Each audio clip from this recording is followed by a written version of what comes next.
ગણેશ ભગવાનના સાનિધ્યની અંદર આજના કાલાવડ શહેરના સ્નેહ મિલનની ઉપસ્થિત હમણાં જ જેમને આપણી સમક્ષ વિચારો રજૂ કર્યા તો આદરણીય શ્રી ભાનુદાદા, આપણા વિસ્તારનું ગૌરવ,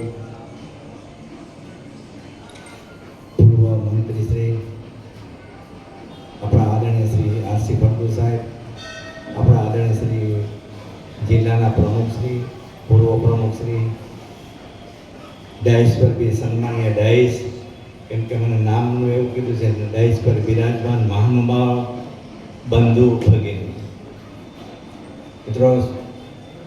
દર વર્ષે આરસી ફળદુ સાહેબ નામે હું તો ત્યાંથી દરરોજ નૂતન વર્ષે નગરપાલિકાની અંદર અમે આ કાર્યક્રમ કરતા હતા, પરંતુ કુટુંબોને સાથે રાખીને એક બહોળી સંખ્યામાં કાર્યક્રમ કરવા માટે અહીંની જે નેતૃત્વે નક્કી કર્યું અને બધા જ આપણે સાથે મળ્યા છે, ત્યારે નૂતન વર્ષની બધાને શુભકામનાઓ પાઠવું છું. ઈશ્વરને પ્રાર્થના કરું છું કે ઈશ્વર બધાને લાંબુ, સુખી અને સમૃદ્ધિ આયુષ્ય આપે અને ઉઠતાની સાથે બધાને સદવિચારો, સુવિચારો, સારા વિચારો ભારત માતાના પરમ વૈભવના શિખર પર લઈ જવા માટે આપને બધાને વિચારો આપે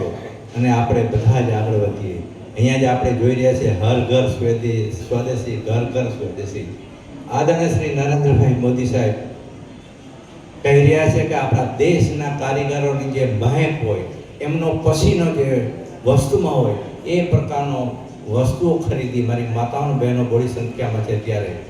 આપણે આપણા દેશને જો આગળ લઈ જવો હશે અને આવનારા ભવિષ્યની અંદર પરમ વૈભવના શિખર પર લઈ જવા માટે જે નરેન્દ્રભાઈ મોદી સાહેબે વૃક્ષો વાવવા માટે કીધું છે, સ્વચ્છતાને આપણો સ્વભાવ બનાવીએ અને આપણે આવનારા ભવિષ્યની અંદર